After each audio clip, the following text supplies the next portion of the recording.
후반부 일부 야곱 도망 중에 하늘의 문을 보다. 야곱은 형 에서를 속이고 장자의 축복을 받았잖아. 그 이후 에서가 완전 분노 폭발합니다. 저 놈 죽여버릴 거야.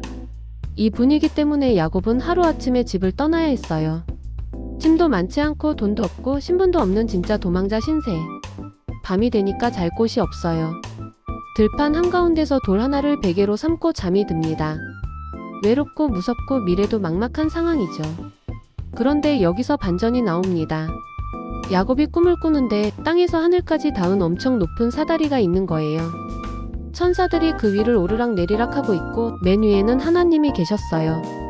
그리고 하나님이 이렇게 말씀하세요. 야곱아, 내가 너와 함께한다. 너를 지키고 너를 다시 이 땅으로 돌아오게 할 것이다. 내가 약속한 것을 다 이루기까지 너를 떠나지 않는다. 도망치며 절망한 야곱에게 하나님은 첫 번째 음성을 들려주신 거예요. 야곱은 벌떡 일어나서 감탄합니다. 와, 하나님이 여기 계셨는데 나는 몰랐구나. 여긴 하나님의 집이자 하늘의 문이다. 야곱은 그 돌을 세워 기둥처럼 세우고 그 자리에 기름을 붓습니다. 그곳 이름이 바로 베델, 뜻은 하나님의 집. 하나님이 나를 지켜주시고 먹을 것과 입을 것을 주시고 무사히 집으로 돌아가게 하시면 하나님을 내 하나님으로 섬기겠습니다. 그리고 내가 얻는 것의 10분의 1은 하나님께 드리겠습니다. 야곱은 도망 중이었지만 하나님은 도망자에게 먼저 찾아오셨어요. 미래가 불안할 때 하나님은 너 혼자 아니야 라고 약속하신 거예요. 외로운 광야 한가운데서 야곱의 인생은 완전히 새 방향으로 전환됩니다.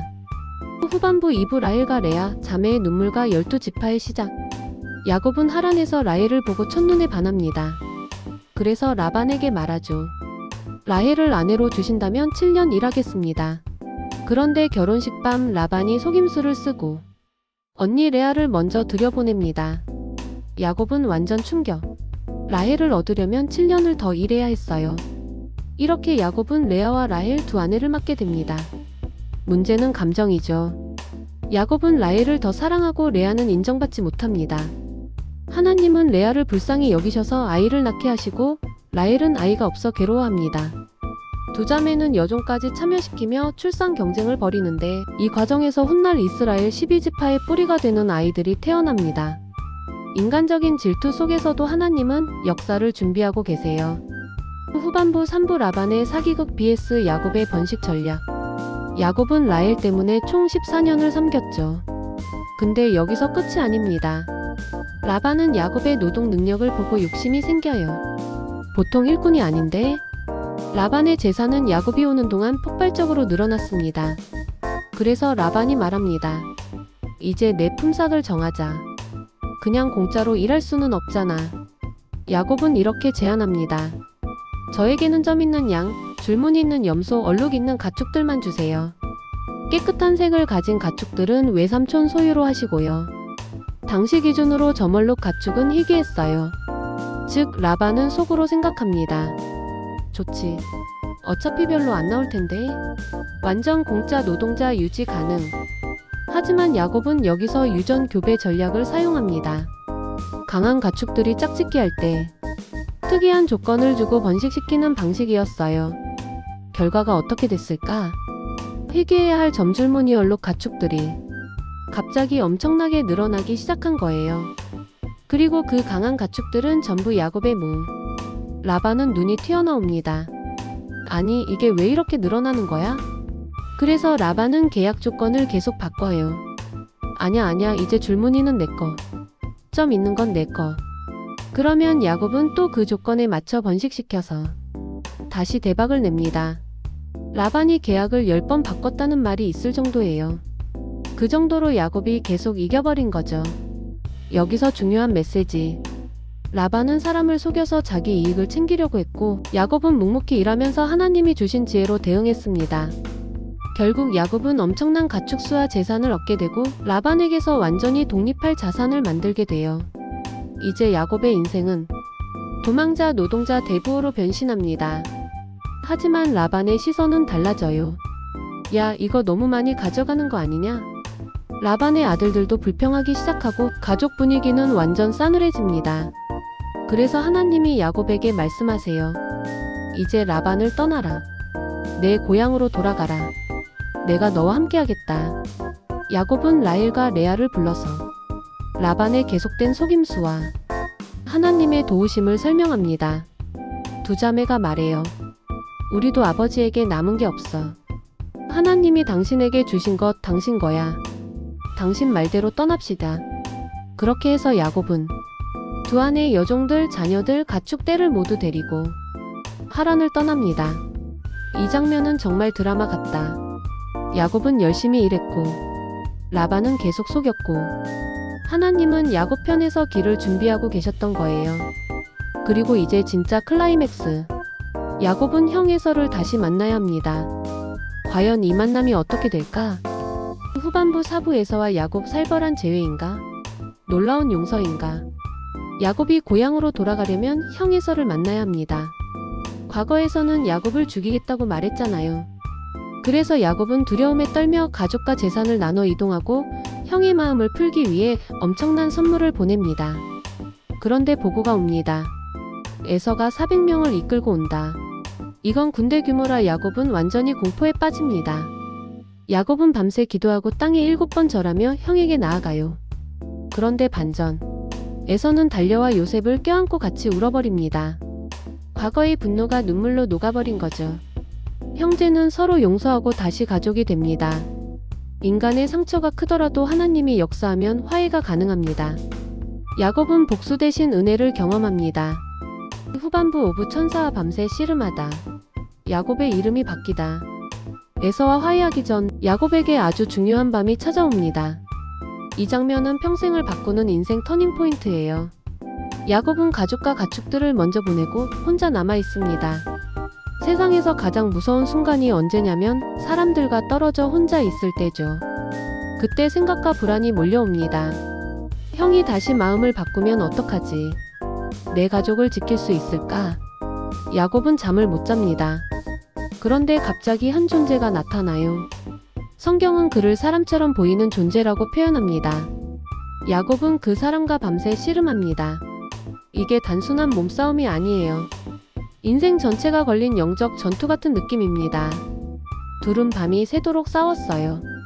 그 존재가 야곱을 이기지 못하자 야곱의 허벅지 뼈 관절을 쳐서 다치게 합니다. 근데 야곱이 포기하지 않아요. 당신이 나에게 축복하지 않으면 나는 당신을 놓지 않겠습니다. 이 말이 너무 중요해요. 야곱은 평생 사람을 속이고 머리 쓰고 수단과 전략으로 살아온 사람이었잖아요. 하지만 지금은 힘으로 잡으려는 게 아니라 하나님으로부터 축복을 직접 받고 싶은 마음으로 달라졌어요. 그 존재가 묻습니다. 내 이름이 무엇이냐? 야곱이 대답합니다. 야곱입니다. 여기서 이름을 말하는 것이 의미심장해요. 야곱이라는 이름에는 발뒤꿈치를 잡다, 속이다, 대체하다라는 이미지가 있거든요. 야곱은 평생 자신이 어떤 사람인지 알고 있었어요. 그 정체성을 인정하고 고백한 순간이죠. 그 존재가 말합니다. 이제 내 이름은 이스라엘이다. 너는 하나님과 겨루어 이겼고 사람과도 이겼다. 와 이름이 바뀌었어요. 야곱에서 이스라엘로. 단순한 닉네임 변경이 아니라 인생 정체성 자체가 바뀐 거예요. 야곱은 평생 축복을 훔치거나 거래하거나 속여서 얻었는데 이제는 직접 하나님께 축복을 구해 얻는 사람이 되었습니다. 하나님은 야곱을 새로운 부류의 사람으로 보셨던 거예요. 야곱은 그 자리 이름을 브니엘이라고 부르죠. 내가 하나님을 대면하였으나 생명이 보존되었다. 그리고 중요한 디테일 하나. 야곱은 그날 이후 다리를 절었습니다. 왜냐하면 그 밤은 능력으로 이겼다는 의미가 아니라 하나님과 씨름한 사람이라는 증거예요. 야곱의 절뚝거림은 한평생 잊지 못할 신앙의 흔적이 된 거죠. 후반부 육부 디나 사건, 그리고 세겜 성이 뒤집힌 날, 야곱의 딸 디나가 세겜 지역에서 모욕을 당하는 사건이 벌어집니다. 세겜은 디나를 사랑했지만 일은 이미 심각했고 가족의 명예가 짓밟혔죠. 세겜 측은 결혼을 원하며 할례를 조건으로 모든 남자들이 수술을 받습니다. 그런데 디나의 오빠 시므온과 레위가 복수심에 불타 세겜 성남자들을 처치합니다. 규모가 너무 커서 거의 학살 수준이에요. 야곱은 큰 걱정에 빠집니다. 주변 민족들이 연합해 공격하면 우리는 다 죽는다. 정의감과 가족보호라는 감정은 이해되지만 결과는 위험합니다. 이 사건은 가문 전체를 흔들고 야곱은 다시 베델로 이동합니다. 하나님은 위기 속에서도 야곱 가족을 보호하십니다. 후반부 7부 라헬의 마지막 눈물, 그리고 베냐민의 탄생. 디나 사건 이후 야곱 가문은 완전 긴장 상태가 됩니다. 주변 도시들이 연합해 공격할 수도 있잖아요. 그래서 하나님이 야곱에게 말씀합니다. 베델로 올라가라. 거기에서 제단을 쌓아라. 야곱은 즉시 가족들에게 말합니다. 우리가 섬기던 다른 신상들을 버리고 몸을 정결하게 하고 의복을 바꿔 입으라. 이건 상징적인 행동이에요. 즉 새 출발. 디나 사건으로 가문이 흔들렸지만 다시 하나님 앞에서 방향을 정리하는 순간이었죠. 야곱은 베델에 도착하여 제단을 쌓고 하나님께 예배를 드립니다.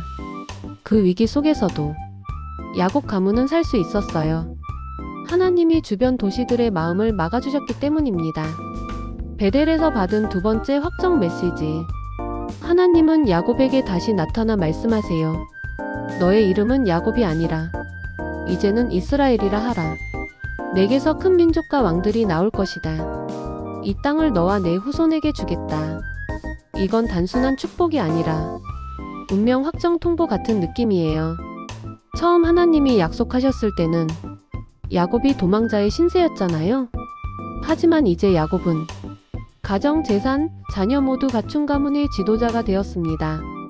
하나님의 약속은 도망자일 때도 부자가 되었을 때도 여전히 동일하게 유효합니다. 라헬의 마지막 여정.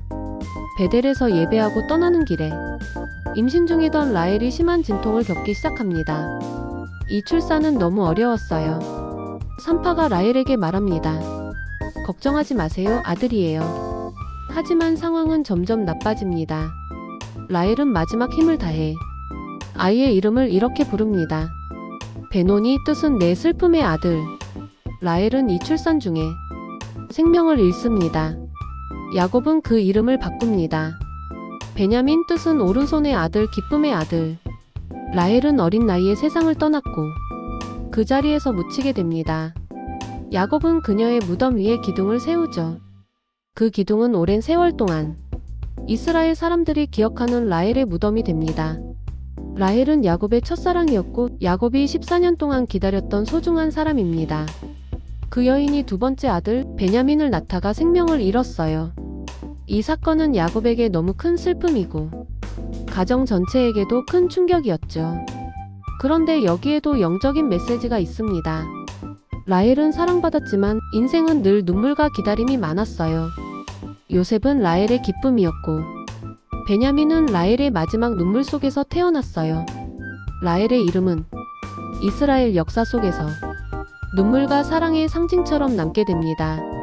하나님은 위기 속에서도 야곱 가문을 보호하셨고 베델에서 다시 약속과 정체성을 확정해 주셨고 라헬의 죽음은 가정에게 큰 슬픔이었지만 베냐민은 희망의 상징이 되었어요.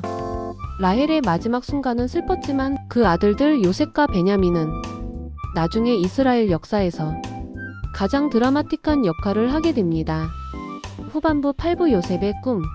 형제들의 질투와 구덩이 사건. 요셉은 라헬의 아들로 아버지 야곱에게 특별한 사랑을 받아 채색옷을 입습니다. 형들은 이미 질투하고 있었는데 요셉이 꿈 얘기를 꺼내면서 더 폭발합니다. 형님들의 단이 제 단에게 절했어요. 또 해와 달 11별이 저에게 절했어요. 꿈이 실제 예언처럼 느껴지자 형들은 분노합니다. 어느 날 요셉이 형들의 안부를 보러 갔다가 구덩이에 던져지고 결국 상인들에게 노예로 팔립니다. 형들은 옷에 피를 묻혀 아버지에게 거짓말하고 야곱은 깊은 슬픔에 빠집니다. 요셉은 버려진 것 같지만 하나님은 이미 다른 길을 준비하고 계십니다. 절망처럼 보이는 순간이 새로운 시작이 되죠. 후반부 구부 노예가 감옥 가더니 총리가 된다고? 인생 반전 영화. 요셉은 애굽에서 보디발 집에 노예로 들어갔지만 하나님이 함께 하셔서 모든 일이 형통합니다. 집 전체를 관리할 정도로 신뢰를 얻지만 억울하게 누명을 쓰고 감옥에 갑니다. 그런데 감옥에서도 똑같이 인정받아 책임을 맡아요. 술 맡은 관원과 떡 맡은 관원의 꿈을 정확히 해석했지만 요셉은 2년 동안 잊혀집니다. 그러다 바로왕이 기이한 꿈을 꾸고 모두가 해석을 못할 때 요셉이 불려옵니다. 요셉은 풍년 7년, 흉년 7년을 설명하고 국가 생존 전략을 제안합니다. 바로는 감동하고 요셉을 총리로 임명합니다. 하루아침에 인생이 뒤집힌 거죠. 하나님이 문을 열면 아무도 막지 못합니다. 후반부 10부 형들과 재회, 복수 대신 눈물과 용서. 요셉이 총리가 된 지 몇 년 후 애굽에는 풍년이 오고 저장해둔 곡식이 엄청 쌓입니다. 그런데 약속대로 7년이 지나자 무서운 흉년이 찾아옵니다. 주변 나라들은 곡식이 없어서 굶어 죽을 상황이고 사람들이 애굽에 와서 곡식을 사가게 됩니다. 그 중에는 요셉의 형들도 있습니다. 야곱 집에서도 곡식이 떨어지니까 아버지 야곱이 형들에게 말합니다. 애굽에 곡식이 있다더구나. 거기 가서 양식을 좀 사오너라. 형들이 애굽까지 내려가는데 그 앞에 곡식을 관리하는 총리가 누굴까요? 바로 요셉. 형들은 전혀 요셉을 알아보지 못합니다. 왜냐하면 요셉은 애굽 총리 복장을 하고 있고 말도 애굽 언어로 하니까 동생이라고 상상조차 못했죠. 형들이 요셉 앞에 절을 합니다. 요셉은 바로 깨닫습니다. 와내가 17살 때 꿨던 꿈이 그대로 일어났네. 형들의 단이 내 단에게 절하는 꿈이 지금 현실이 된 거예요. 요셉의 테스트. 요셉은 형들을 다 알아봤지만 바로 밝히지 않고 형제들의 마음을 시험합니다. 왜냐하면 과거에 자신을 팔아버린 형들이 지금 어떤 사람이 되었는지 보고 싶은 거예요. 요셉은 형들에게 묻습니다. 너희는 몇이냐? 형들은 말합니다. 우린 12형제였는데 막내는 집에 있고 하나는 없어졌습니다. 그 없어진 하나가 바로 요셉이죠. 요셉은 형들을 감옥에 가두고 며칠 뒤 꺼내주면서 조건을 걸어요. 너희 말이 진짜인지 확인하겠다. 막내를 데리고 다시 오너라. 그러면 너희가 정직하다는 걸 믿겠다. 형들은 집으로 돌아가서 아버지에게 이런 상황을 설명합니다. 근데 아버지 야곱은 충격. 요셉도 잃었는데 이번엔 베냐민까지 위험하게 하라고? 야곱은 너무 불안하지만 흉년이 심해서 결국 베냐민도 보내게 됩니다. 요셉과 베냐민의 첫 만남. 형들이 베냐민을 데리고 애굽으로 다시 오는데 요셉은 베냐민을 보자마자 감정을 숨기지 못합니다. 꼭 참다가 몰래 방으로 들어가 울어버립니다. 왜냐하면 베냐민은 라헬이 낳은 둘째 아들이고 라헬은 이미 세상을 떠났잖아요. 베냐민은 요셉에게 가족의 마지막 연결 같은 존재예요. 울음을 진정한 후 요셉은 형들을 환대하고 음식을 먹게 합니다. 그 과정에서 형들이 베냐민을 얼마나 아끼는지 자세히 관찰합니다. 마지막 시험. 요셉은 형들이 정말 변했는지 확인하기 위해 마지막 테스트를 합니다. 베냐민의 자루 안에 은잔을 몰래 넣어두고 형들이 떠날 때 요셉의 신하가 뒤쫓아가서 이렇게 말합니다. 너희가 총리님의 은잔을 훔쳤다. 형들은 충격받습니다. 우린 그런 짓 안 했어요. 하지만 자루를 뒤져보니 은잔이 베냐민 자루 안에서 나오죠. 형들의 얼굴은 완전 새하얘집니다. 요셉은 말합니다. 은잔을 가진 사람만 남고 나머지는 집으로 돌아가라. 이 말은 베냐민만 애굽의 노예로 남고 형들은 자유롭게 돌아가라는 뜻이에요. 이 상황이 뭘 떠올리게 하죠? 과거 형들이 요셉을 팔아버리고 자긴 자유롭게 집으로 돌아갔던 장면. 요셉은 이걸 반복해서 형들이 이번에도 동생을 버릴지 보려고 했던 거예요. 유다의 눈물. 그런데 이번엔 다릅니다. 유다가 눈물로 요셉 앞에 엎드립니다.